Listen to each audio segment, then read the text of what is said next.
और भैया महापुरुषों ने कहा है, बड़े वृक्षों की छाया में हजारों जीव पलते हैं, जो पैदा हुए हैं हमसे फिर भी हम उनको खलते हैं। ये कैसे हम सफर ठहरे, समझ कुछ भी नहीं आता, न मेरे साथ चलते हैं न मुझसे दूर रहते हैं। जालंधर अपनी मां के लिए ही सोच रहा है कि अब कैसे मिले पार्वती। और प्यारे एक दूत को भेज दिया। दूत गया और दूत ने जाके शंकर भगवान से प्रार्थना की। बोले जालंधर ने पार्वती जी को बुलाया है। जैसे ही शंकर भगवान ने सुना तो उनको क्रोध आ गया और उनकी दोनों भौहों के बीच में से एक पुरुष प्रकट हो गया।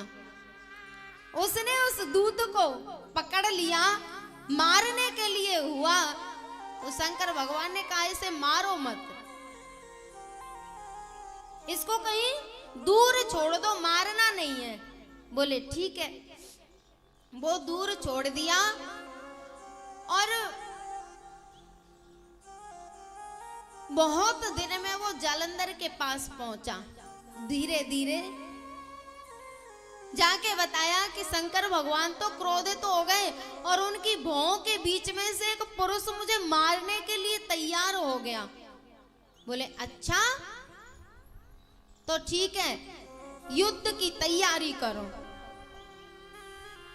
भैया युद्ध की तैयारी हुई। उधर शंकर भगवान को भी पता चला कि जालंधर आ रहा है, तो उन्होंने भी युद्ध की तैयारी कर ली। अब युद्ध हो रहा था और युद्ध के बीच में से ही जालंधर ने ऐसी गांधर्वी माया प्रकट की कि सभी देवता उस माया से प्रभावित तो हो गए और वो युद्ध करना भूल गए। सब देवता तो उस माया के प्रभाव में थे और जालंधर गया कैलाश पर। शंकर भगवान भी युद्ध में हैं और जालंधर कैलाश पर गया और पार्वती मैया अपनी सखियों के बीच में बैठी थी। शंकर भगवान का वेश बना के पहुंचा, लेकिन पार्वती मैया समझ गई कि ये शंकर भगवान नहीं है। वो वहां से अंतर ध्यान हो गई और भगवान श्री हरि के पास पहुंची। उन्होंने कहा भगवान आपको पता है ये जालंधर मेरे बारे में क्या सोच रहा है? भगवान ने कहा पता तो है। बोले तो कुछ करो ना, वो मेरे पीछे पीछे आ रहा है। भगवान ने कहा ठीक है चिंता मत करो। जालंधर तो यहाँ पार्वती मैया को पाने की कोशिश में लगा था, लेकिन प्यारे एक बात याद रखना, जो दूसरों के लिए गड्ढा खोदते हैं वो स्वयं ही बोला करो। जो दूसरों के लिए गड्ढा खोदते हैं वो स्वयं गिर जाते हैं। एक बार एक छोटा सा बालक और रास्ते में गड्ढा खोद रहा था, बीच रास्ते में। तो एक सज्जन सेठ जा रहे, उन्होंने पूछा लाला ये बीच रास्ते में गड्ढा क्यों खोद रहा है, इसमें कोई गिर जाएगा? उस बालक ने कहा कि इसमें वही गिरेगा जो अधर्म पर चलेगा, जो धर्म से विपरीत चलेगा वही इस गड्ढे में गिरेगा। उस सेठ ने देखा कि बालक तो बड़ा बुद्धिमान है।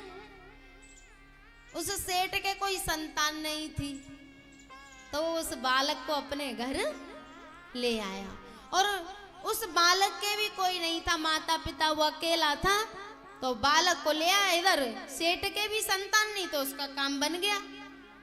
अब तो वो बालक रहता, बालक अपने घर की तरह, मम्मी पापा की तरह रहता सेठ सेठानी के साथ।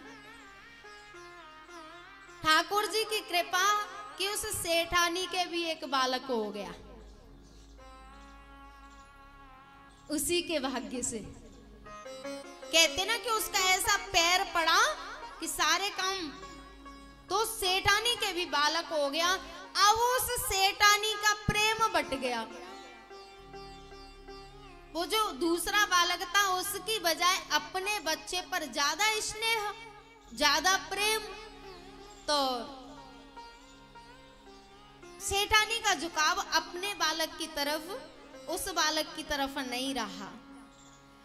एक दिन जब अपना बालक थोड़ा बड़ा हो गया तो सेठानी सोचने लगी कि सेठ जी इस बालक को बहुत प्यार करते हैं और ये मेरे बालक के हिस्से में से आधा हिस्सा लेगा, बंटवारा करेगा ये तो उसने सोचा क्यों ना इस बालक का कुछ उपाय किया जाए। सेठानी ने एक आदमी से बात की और उससे कहा कि 12 बजे बगीचे में एक बालक आएगा फूल तोड़ने और तुम उस बालक को मार देना। जिस बालक को सेठ जी लेके आए थे ना रोड पे से, तो वो बालक जाता था 12 बजे फूल तोड़ने, तो सेठानी ने एक व्यक्ति से कह दिया कि 12 बजे एक बालक आएगा फूल तोड़ने और तुम उसको मार देना। बोले ठीक है। जो रोड से बालक आया था वो डलिया लेके फूल तोड़ने जा रहा था। उसी समय सेठानी का बालक आया और बोला भैया आज फूल तोड़ने मैं जाऊंगा। उसने कहा नहीं नहीं मैं जाऊंगा, तू छोटा है अभी, तू घर जा। बोले नहीं भैया मैं आज फूल तोड़ने जाऊंगा। और जिद करके उस डलिया को लेके सेठानी का ही बालक फूल तोड़ने चला गया। उस व्यक्ति ने उस बालक को मार दिया। अब जो बालक रोड से आया था वो घर आया तो सेठानी ने देखा कि अरे तू फूल तोड़ने नहीं गया। उसने कहा माँ लाला फूल तोड़ने चला गया है, मैंने बहुत मना किया पर वो माना नहीं, जिद से मेरे हाथ से डलिया लेकर चला गया है। अब तो सेठानी की हालत, पैरों तले जमीन खिसक गई और थोड़ी देर में पता चला कि सेठानी के बालक को उस व्यक्ति ने मार दिया। अब बहुत रोती है। सेठ जी रोते हुए उस बालक से कह रहे थे जिसको रोड पे से लेके आए थे, बोले बेटा तेरे आने से मेरे घर में इतनी खुशियां आई, इतना सब कुछ हुआ, पर अब तू बता अब मैं क्या करूं, मैं कहां जाऊं। तब उस बालक ने कहा कि उसी गड्ढे में जाके गिरो जो मैं उस दिन खोद रहा था। आप अधर्म पे चले हो ना, मैंने तुम्हें अपने माँ बाप समझा और आप मेरे साथ इतना बड़ा धोखा करने जा रहे थे। अरे तुम्हें मुझे अपने घर में नहीं रखना था, मत रखते, पर मुझे मारने जा रहे थे तुम लोग। वो बालक उस घर से चला गया। सेठानी ने कहा कि अब वो भी चला गया, तू तो मत जा। उसने कहा कि अब मुझे तुम्हारा भरोसा नहीं है। तुमने मेरे साथ जो करना चाहा, प्यारे जो दूसरों के लिए गड्ढा खोदते हैं ना, वो स्वयं उसी गड्ढे में गिरते हैं। जलंधर पार्वती मैया को पाना चाह रहा है, उनके पीछे पीछे जा रहा है। पार्वती मैया ने भगवान श्री हरि से कहा कि कुछ करो। भगवान ने कहा क्या करूं? बोले कुछ भी करो, लेकिन इस दैत्य का कुछ उपाय करो, नहीं तो ये गड़बड़ कर देगा। बोले ठीक है। भगवान श्री हरि अपनी माया से उसकी पत्नी के पास पहुंच गए, वृंदा के। और जब वृंदा के पास पहुंचे तो भगवान ने उसे स्वप्न में ऐसे अपशगुन दिखाए कि भैंसे पे बैठ के एक पुरुष आ रहा है और उसका जो पति है जलंधर वो तेल से नहा रहा है, ऐसा सपना देखा। तो वो एकदम बेचैन हो गई। और जलंधर तो युद्ध भूमि में गया था, तो उसको बड़ा चिंतन हो रहा कि अब क्या करें, अब शगुन क्यों हो रहे हैं। व्याकुल थी तो बगीचे में घूमने चली गई सखियों के साथ। और वहां जाके देखा कि एक संत बैठे हुए हैं और उनका एक शिष्य बैठा है। संत के पास गई, प्रणाम किया, भगवान मेरा मन बड़ा अशांत है, कुछ करो, आप ऐसा कुछ करो कि मेरे पतिदेव सही सलामत घर आ जाएं। संत ने कहा ठीक है, ऐसा ही होगा। और वो जो संत थे ना, वो भगवान श्री हरि थे। भगवान श्री हरि ने वृंदा के साथ छल किया, क्योंकि जलंधर भी पार्वती मैया के साथ छल करना चाहता था। वृंदा के साथ छल किया। कई दिनों तक वृंदा भगवान श्री हरि के साथ रही। एक दिन उसने उनको असली रूप में देख लिया। तब उसने कहा कि आपने मेरे साथ धोखा किया है। और भैया इस जलंधर को वरदान मिला था कि जब तक तेरी पत्नी का पतिव्रत धर्म नष्ट नहीं होगा तब तक तू मरने वाला नहीं है।